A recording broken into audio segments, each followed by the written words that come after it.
Akala ho siguro ng administrasyon nitong si Marcos Jr. Walang makakapansin sa ginagawa nilang diversionary tactics diyan sa issue ng flood control. Dito sa video na to, ipinaliwanag ho nitong si Manong J ang ginagawang estratehiya ng administrasyon nitong si Bangag para mailihis ang usapan kung saan-saan. At dito rin ho sa video na to, kinumusta ho nitong si Senator Rodante Marcoleta diyan sa DOLE yung mga isinampang kaso ng mga empleyado ng ABS-CBN na napakatagal na panahon na ho niyan. Tingnan ho natin kung ano ng update diyan sa mga kaso na yan. Budget deliberation ho ng DOLE ngayon diyan sa Senado. Pero bago ho yan, isang like at isang subscribe. Masaya na ho tayo dyan. Sa mga gusto sumali sa ating community, yung join button nandyan lang ho sa baba. Bago ho tayo dumako diyan sa mga paksa natin na yan, pasadaan ho natin ng mabilisan yung isiniwalat nitong si former Senator Sani Angara na ngayon Department of Education Secretary, na kung saan dito sa administrasyon na to nitong si Marcos Jr. nakapagpatayo na ho sila ng 22 classroom. Palakpakan. Palakpakan ho tayo. Di ba? Yan na nga ho ba sinasabi natin dito mga kababayan. Alam nyo ho wala naman ho sana problema kung yung tipong matumbasan o mahigitan, malampasan ng administrasyon na to, yung accomplishment itong si Tatay Digong, wala ho tayong problema dyan. Papalakpakan ho natin sila. Hindi naman ho kasi tayo mga Talyanista at ensaymada dito ng mga bitter, ika nga, di ba? Mga bitter ho kasi ang mga yan. Yung di ho nila matanggap na mas magaling itong nakaupo kumpara doon sa kanilang mga amo, doon sa kanilang mga iniidolo. Walang problema sa atin yan. Di ba? Kahit na itong si Marcos Jr. naging 24,500 yung mga naipatayo niyang classroom sa kanyang administrasyon. Nakakakalahati na ho siya. Dapat ho sana kung naka 23,359 itong si Tatay Digong, ngayong mga panahon na to kahit mga nasa 10,000 classroom na hong napatayo niya, di ba? Kasi kalahati, hatiin natin yung 23 na yan. Bigyan na nga natin ng konting leeway 10,000 na lang kasi marami nang napagawa itong si Tatay Digong.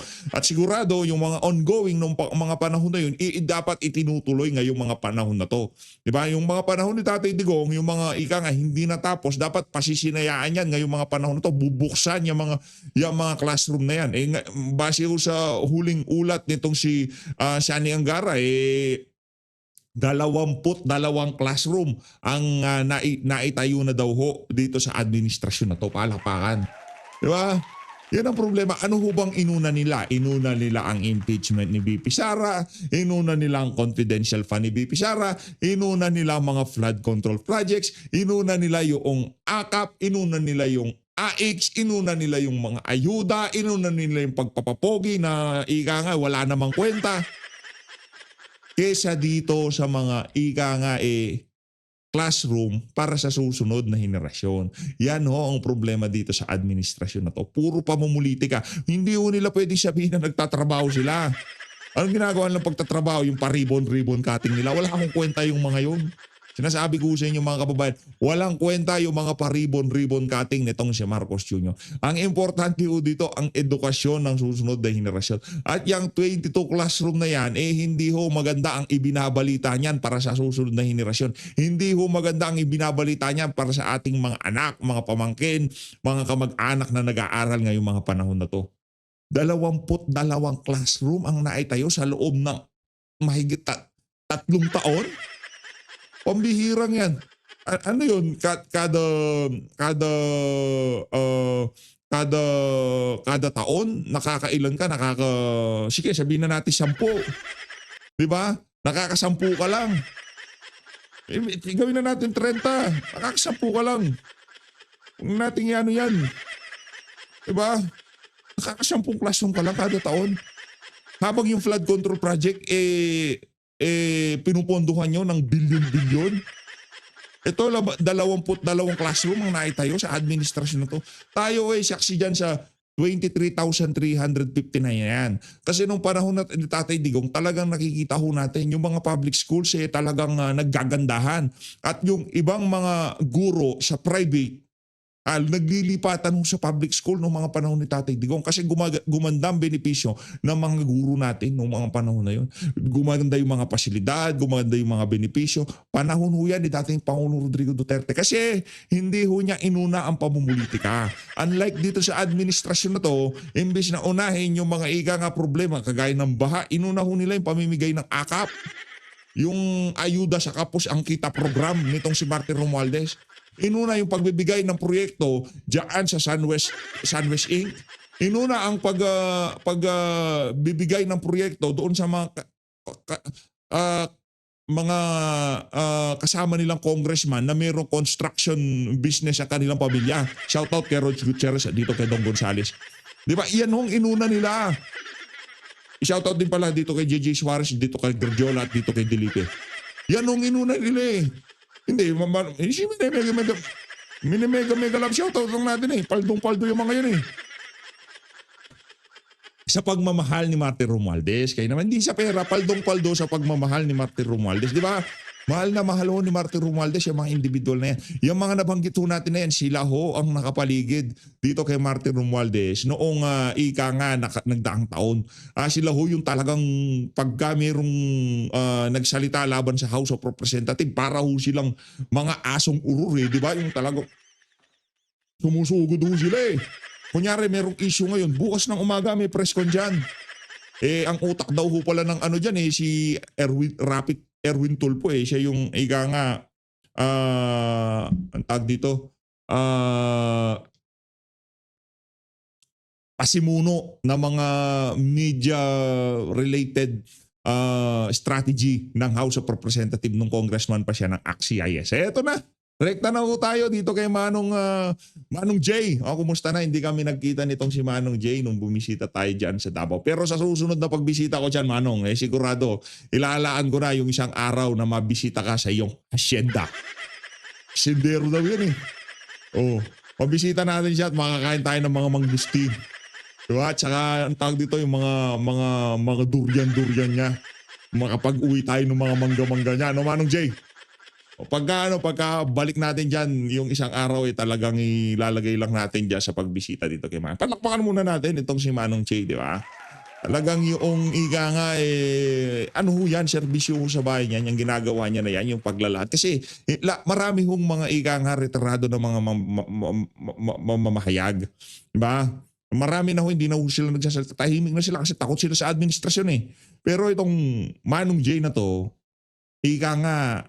ang serbisyo niya sa bayan ng Pilipino. Yung walang kinikilingan, walang pinoprotektahan. Yung tipong alam LNJ dati, ngayon, hanggang ngayon, ganyan pa rin itong si Sir J. Ito, pakinggan natin ang kanyang naging guesting dyan sa Pulso ng Bayan. Good. Alam mo, yung I do not doubt yung mga panawagan. Kasi, seryoso sila eh. Akala nila seryoso rin yung gobyerno dyan sa pag-iimbestiga. Kaya nila sinasabi, ito dapat. Ang problema, hindi ko natatanggalin yung classroom na yan kasi ho yan eh.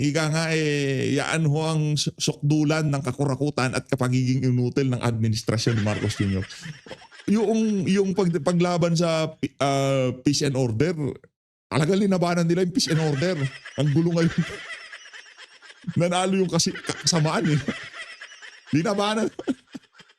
hindi seryoso yung gobyerno eh.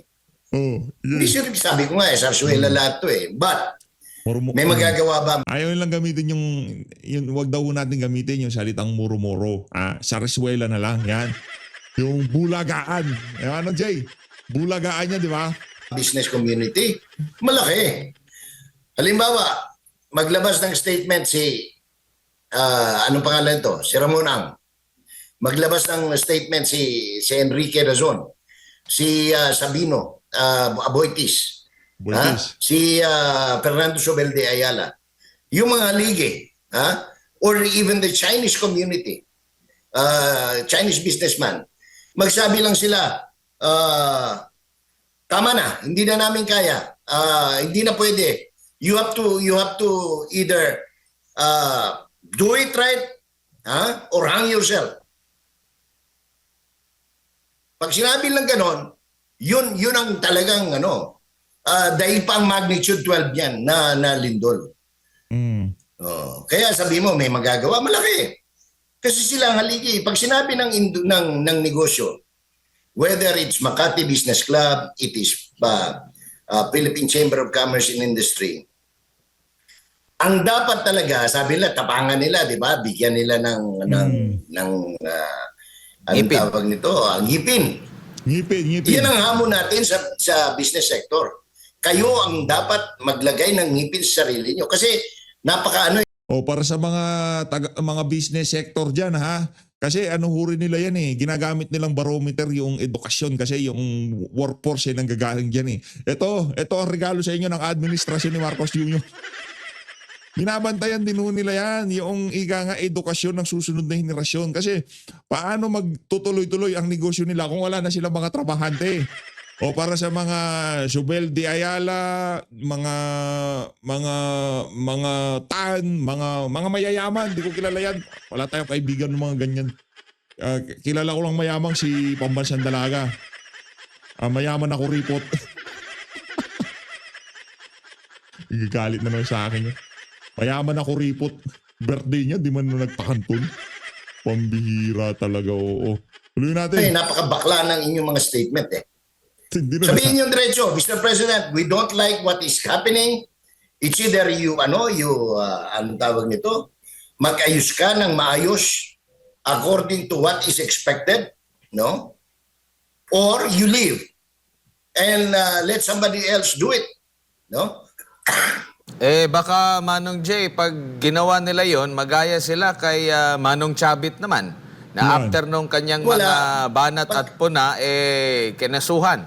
Hindi, pag ang negosyo nagsalita, remember, ang ano ba nagpapatakbo sa bansa? Ekonomiya. Pag ang mga haligi ng ekonomiya nagsalita, sinabi sa iyo, oy, Admar, ayusin mo, tanggalin mo lahat yung mga kung kinakailangan pati asawa mo, tanggalin mo. Kung hindi, pipiyok na kami ng gusto. Wala ka na maasahang tulong sa amin. Or, total, marami ka na kinita, lumayas ka na. At gusto namin matino ang bansa. Dahil dito kami nagninegosyo. Ganun lang kasimple. Naging pahayag. Actually, 34 na mga pahayag ng iba't ibang mga grupo, Business mga leaders, organisasyon, mga business organization po, business groups. At ang titulo pa ng kanilang joint statement ay Urgent Appeal. Nako. Urgent appeal to His Excellency President Ferdinand Marcos Jr. Kung di ako nagkakamali, meron din silang apila, matatandaan natin na pag-uusapan din natin yan before, at yun naman yung patungkol doon sa budget na itong 2025 budget po. Mismo ang mga negosyante na ang nagsasalita. So ibig sabihin ba nito, apektado na rin yung kanilang negosyo dahil sa usapin Correct. ng korupsyon at nababanggit na nga, nagiging national security na ito, Manong Jay? It is. As a matter of fact, halimbawa, negosyante ka. Bakit maliitin mo ka negosyante, halimbawa, Admar, no? Kunyari, ang supot ng simento mo, ang presyo 250. Tapos sasabihin nila sa'yo, hindi, resibuhin mo ng 350 or 450. Kasi may corruption Dalawang bagay yun. Either papayag ka dahil gusto mong magnegosyo or gagawa ka ng paraan para mapagbigyan mo sila pero at the same time, lalabag ka sa batas. Ano mangyayari? Kasi gagamit ka na ng resibo na hindi tama. Di ba? Dahil pag gumamit ka ng resibong hindi tama o ng tama, tatamaan ka naman doon sa value-added tax. Yun. Sa buwis. Saan mo kukunin yung ipantapal ni mo sa Bisaya pa? So, ang hirap nagnegosyo na Admar.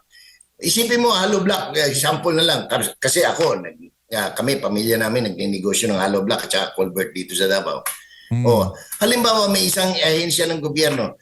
Sabihin lang, pila man yung culvert? Sabihin namin, let's say, 1.2. Sabi niya, gawin mong 5.2. Ano gagawin namin?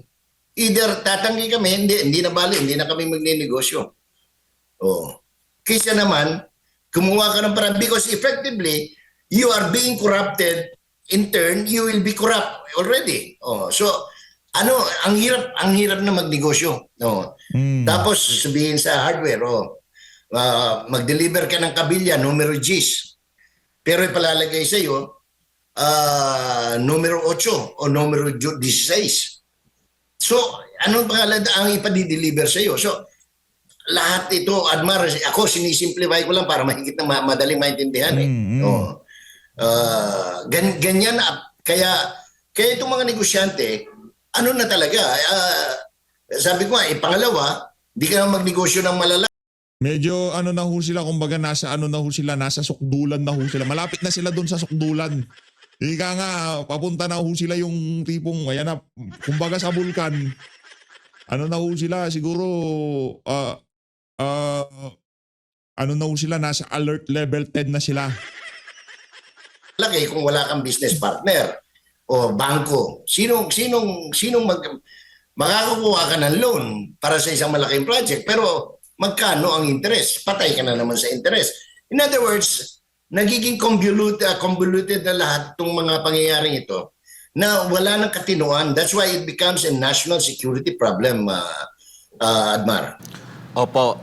Nung nagsalita ang chairman ng SEC, kaugnay nga po doon sa trilyong pisong nawala sa ating ekonomiya, sa negosyo natin dito, biglang kabig yun. At nanguna mismo ang Malacanang. Yet, may isang dating taga Bangko Sentral ng Pilipinas, ang nagbulgar naman, mas malaki pa nga yata yung kanyang naipahayag. Kumbaga, parang nakikita mo ba may pagtatangka na pabanguhin, itago ang masamang epekto ng issue ng korupsyon, kaya ganito. Meron pang isang parang katanungan ngayon yung ating mga kababayan. Ano ang sadya noong taga-Amerika, taga-Estados Unidos, doon sa pagpunta sa ICI? It's either, para pwedeng gusto bang makialam sa investigasyon or nababahala na rin ba sila sa kalakaran ng itong malawakang korupsyon dito sa ating bansa, Manong Jay? First things first, no? Doon sa pagpunta nung embassy official, US Embassy, dalawang bagay yan eh. Number one, they wanted to find out whether talagang totohanan yung investigasyon. No?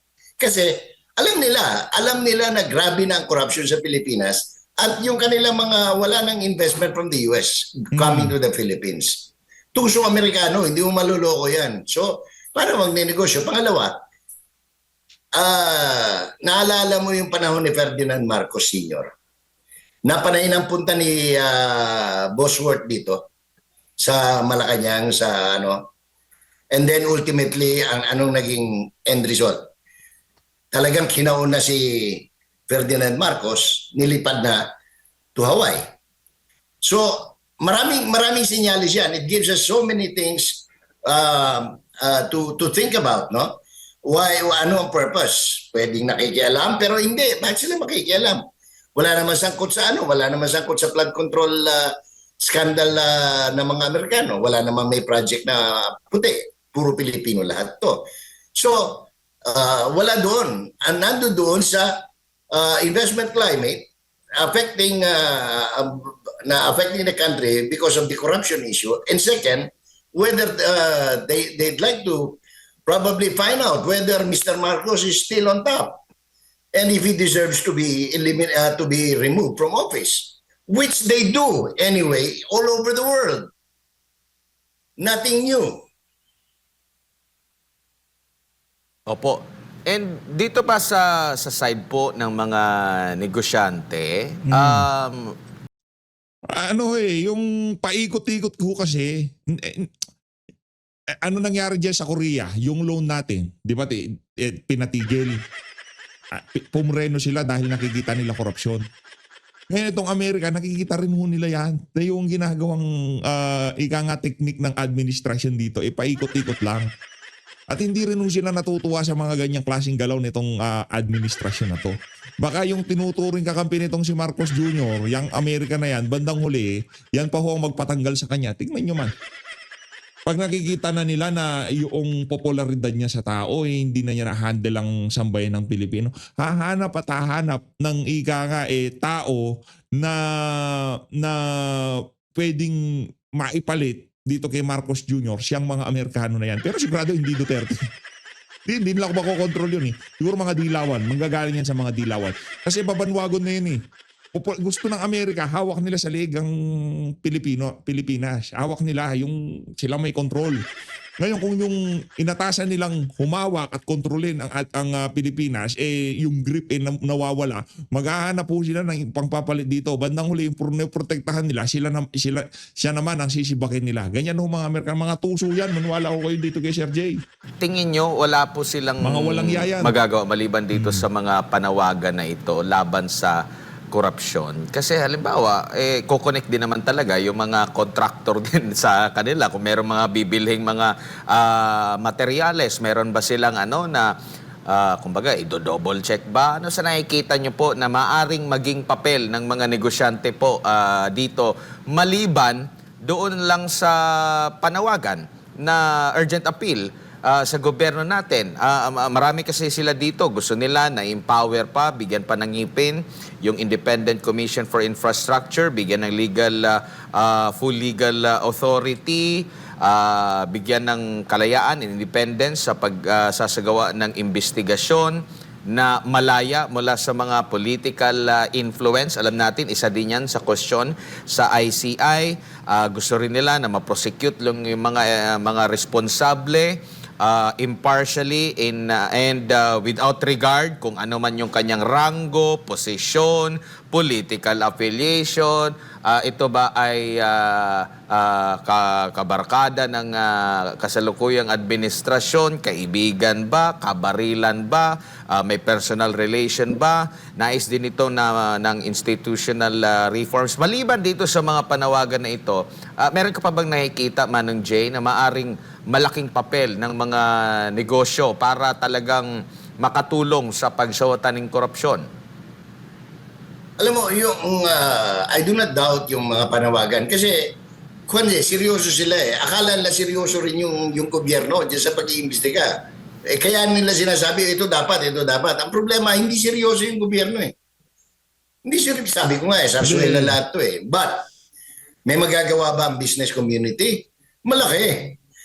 Halimbawa, maglabas ng statement anong pangalan to? Si Ramon Ang. Maglabas ng statement si Enrique Razon, si Sabino Aboitis, si Fernando Sobel de Ayala, yung mga lige, or even the Chinese community, Chinese businessman. Napanood na ho natin to, ito yung una kanina, no. Ito yung panghuli ng tawag dito ng video na to. Dumako na ho tayo dito sa bahagi ng video natin na to, pumasyal naman ho tayo sa Senado. Tapos na ho tayo dyan sa DCAR 1026 News. Mag-subscribe ho kayo dyan. Naku, talagang updated ho kayo pagka nakasubscribe ho kayo dyan sa DCAR 1026 News sa YT channel nila. Ngayon naman dumako naman ho tayo sa Senado. Palakpakan ho muna natin itong si Manong Jay.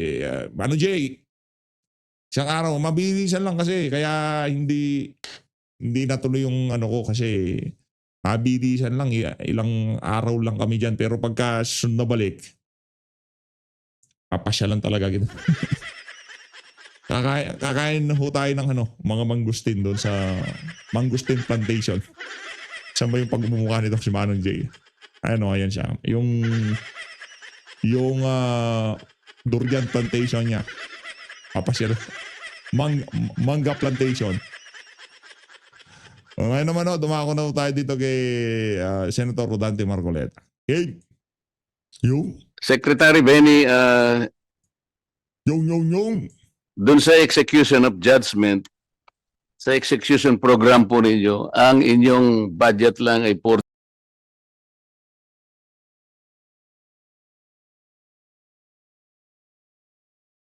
billion lang pala. which is only 3% of the labor arbitration program of 1.3 billion.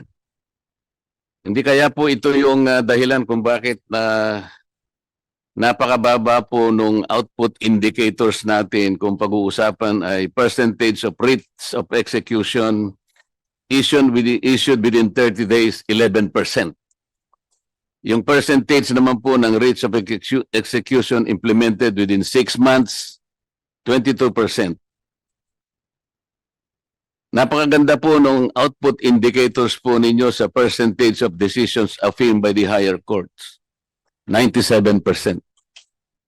Ngunit mas maganda po ang magiging katuparan ng 97% na to kung doon sa execution, mas lalo po nating mapapatindi.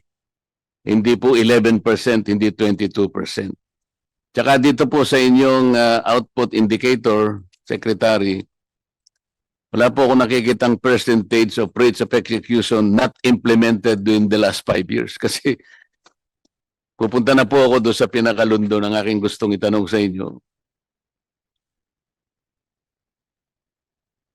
Yung ABS-CBN labor cases po, Yan. ang DOLE made a statement 5 years ago that there were then 67 pending cases against ABS-CBN before the NLRC and various courts. Ano na po yung update dito, Mr. Secretary?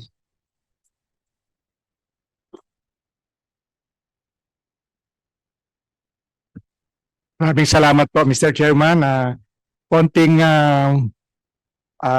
pananalita lang po doon sa dalawang unang punto na binanggit po ng ating kagalang-galang na Senador Marcoleta. Welcome po namin yung inyong panukala na maging simple ang implementasyon ng programa pagsamasamahin kung yan po ay makakatulong para maiwasan po yung mga duplication. Ikala po ko lang sabihin na sa bahagi po ng DOLE dahil ang tupad ay Cash for Work program, closely monitored po namin at meron po kaming pinatutupad na guidelines pero kagaya po ng nabanggit ko kanina sa akin pong pangunang pagsasalita na ina-accept po namin na amin tinatanggap na hindi naman po perpekto ang mga sistema, implementasyon ng DOLE. Subalit gagaya po ng inyong mga mungkahi, amin mong tinatanggap yan para maging gabay namin. So on the issue of execution naman po siguro, especially in particular yung sa ABS-CBN, Mr. Chairman, may I request that yung detalye po ay ipagkaloob niyang ating pong chair ng NLRC para po bilang tugon po sa katanungan ng ating pong Senador Marcoleta.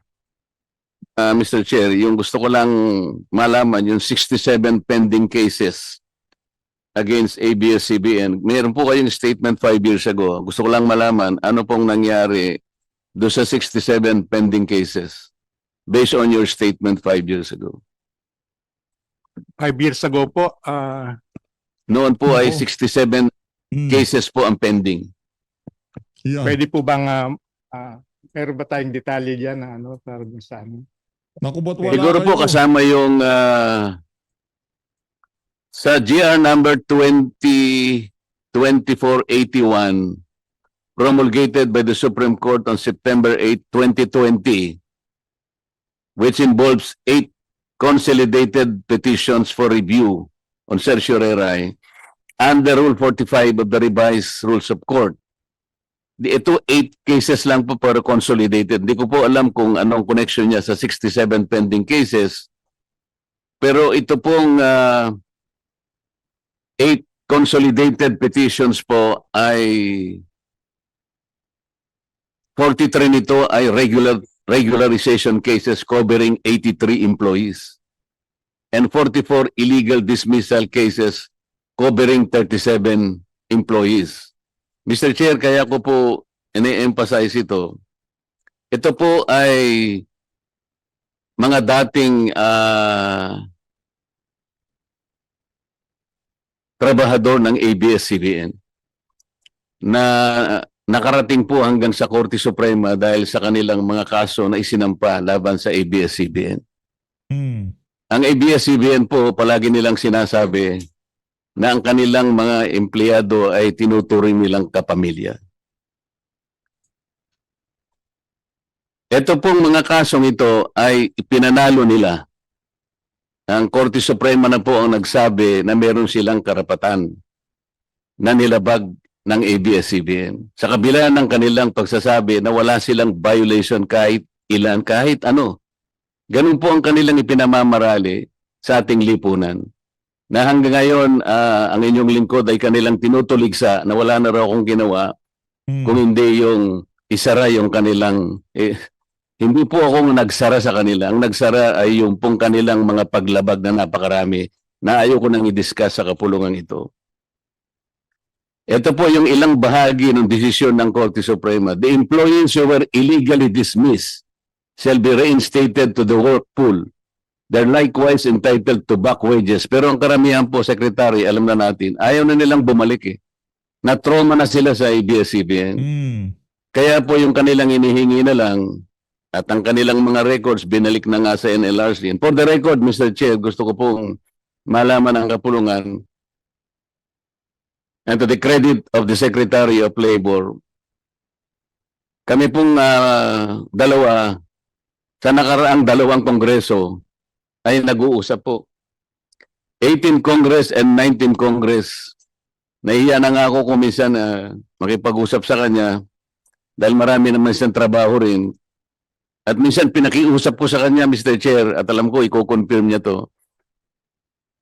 Pwede ba ako, Mr. Secretary, yung mga text messages nitong mga empleyadong ito, pag nare-receive ko, kasi nga, sumasakit na rin ang dibdib ko, pwede bang i-pass on ko na lang sa'yo? Sabi kong gano'n. Pumayag naman po siya, Mr. Chair.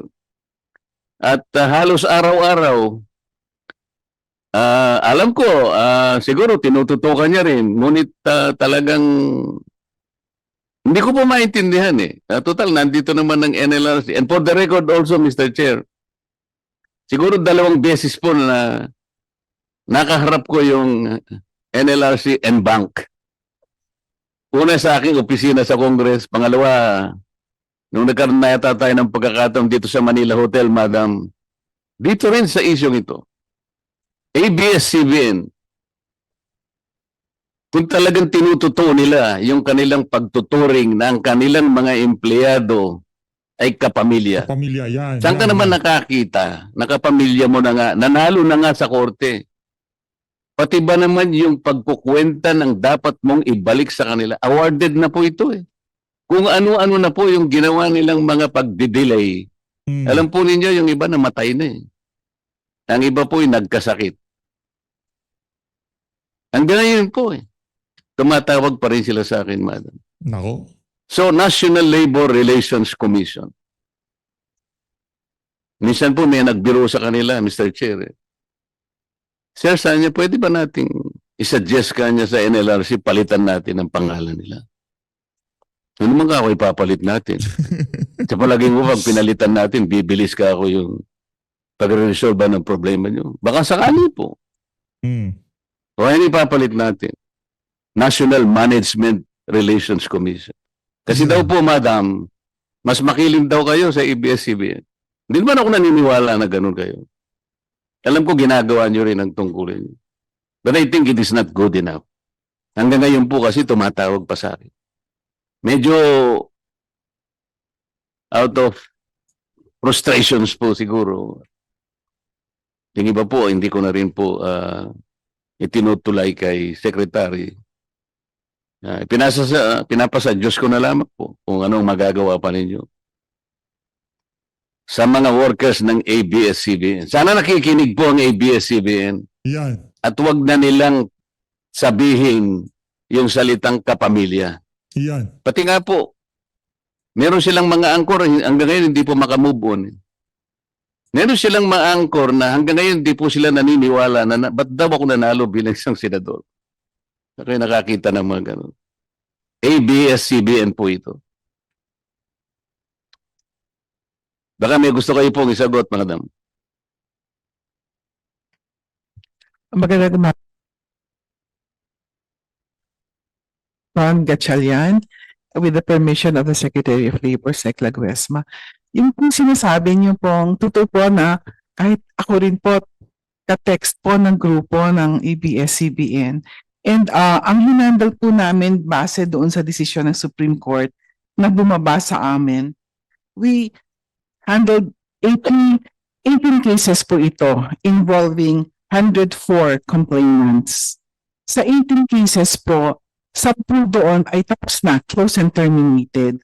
Ang complainants po na involved ay 37. Ang na-receive po nilang total award is 100 million. I-qualify po natin, Opo. meron po kasi nagsabi sa akin, yung iba pong natapos na, kahit na binarat po sila, dahil lang kailangan na po nila, dahil nagpapagamot po yung iba. Sa Makapid, yung iba pong naayos ninyo, pumayag na lang sila talaga. Halimbawa, yung isa po, 4 million po yung award. Pumayag na siya sa 200 o 250,000.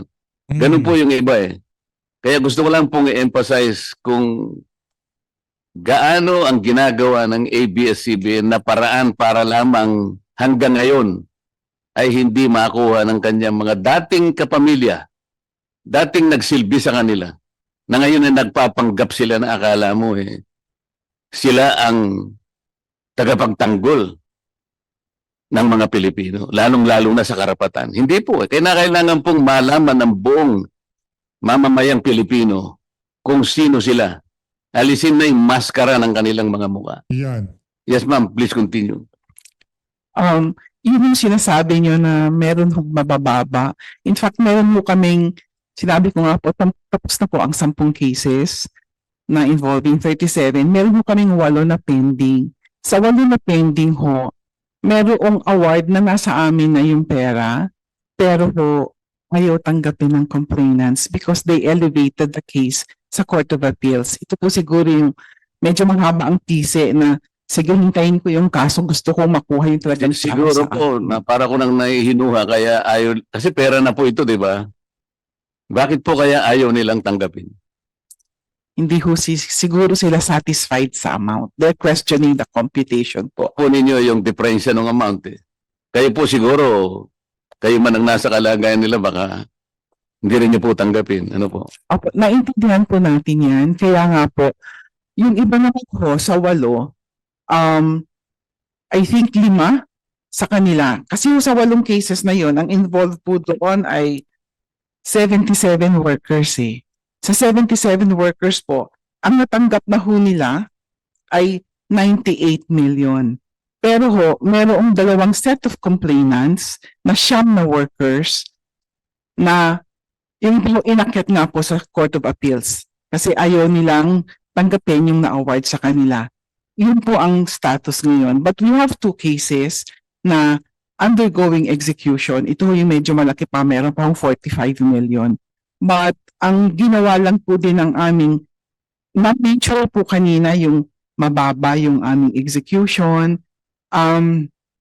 Kasi ho ang aming labor arbiters, ang total ho ng aming arbiters ay 120 plus. Ang sheriff ho namin ay total of ano lang po 69. Anong ratio po nun? Bale, almost 1:3. Lalo sa NCR, ang NCR ho namin 29 sheriff, ang aming arbitration branches is 64. Kaya Pero ho, madam, kung halimbawa kayo po ang may-ari ng ABS-CBN, kunwari lang, at alamin niyong itong mga taong ito ay nagsilbi naman sa inyo sa mahabang panahon. Hindi kayo nagkaroon ng kayo ng konting dispute, kaya umabot po roon. Hindi, tinuring niyo silang kapamilya. Kung kayo po ang may-ari ng ABS-CBN, pahihirapan pa ba ninyo ito? hindi po. Kung totoo ho ako na kapamilya ang turing ko sa kanila, nung nagsara ho ang ABS-CBN, ibibigay ko ang karapatan nilang matanggap kung separation pay ho yan o kung iba'y gusto pang muloy sa pagtatrabaho, dapat ho ibigay. Yun nga po eh. Sana ay hindi na tayo nag-uusap ng ganito. 100% settled na po lahat sana. Hindi po ba? Tama po Kung ang siya. pagtuturing nila talaga, kagaya ng kanilang ipinamamarali, kagaya ng kanilang gustong ipalitaw sa sambayan ng Pilipino na sila'y nagmamahal sa kapamilya, sana hindi na nagkaroon ng pang-appeal na ito at yung mga iba po ay taon na po yung kanilang hinintay eh. 2 po rito ay namatay na eh. Yan po yung gusto ko lamang na ipaintindi. idagdag ko lang po Sen. Marcoleta, no? Yung efforts naman po ng NLRC, hindi lamang ho sa bangko or properties ng ABS-CBN ngayon. Kami po yung collectibles nila. For example, sa advertisements po. Nag-garnish na po kami sa Jollibee receivables at saka yung sa Unilever, and we were able to garnish, I think, 48 million sa receivables. So, ganun ang gagawin namin, ginagawa naming track para mas Monitor ko po ang ginagawa ninyo. At ako pinasasalamatan ko po. Lahat ginagawa nyo talaga. Maisettle lang talaga ito. Kaya lang dahil nga sa pamamaraan na ginagawa po nila, hindi lang po ang kanilang mga kapamilya dati ang kanilang pinahihirapan. Pati po kayo, pinahihirapan din nila. At ang buong pamilya ng Dole ay ganun ang nangyayari. Sana po yung mga employers natin ay magkaroon ng magising sana sila sa katotohanan na hindi ka naman lalaking ganyan kung hindi sa tulong ng mga manggagawa mo. Dapat ibigay mo sa manggagawa ang ganang para sa kanila. Hindi ka naman mabubuhay na management ka lang. Dito ka rin sasandig. Bakit hindi kaya maisip ng ABS-CBN yung ganong klaseng prinsipyo? Lumaki sila ng ganon Pagkatapos nung masara sila sasabihin nila sa buong Pilipinas wala raw silang kasalanan. Marami po silang kasalanan, madam. Kagaya po ng pinag-uusapan natin ngayon. So salamat po. Gusto ko na lang magpasalamat sa inyo at saka sa ating Secretary of Labor sa kanyang Ayun na nga mga kababayan, dito na natatapusin ang ating reaction video. Maraming salamat po sa pag-support sa Page Update. Mag-ingat po kayo lahat. Halina't ng Pilipinas.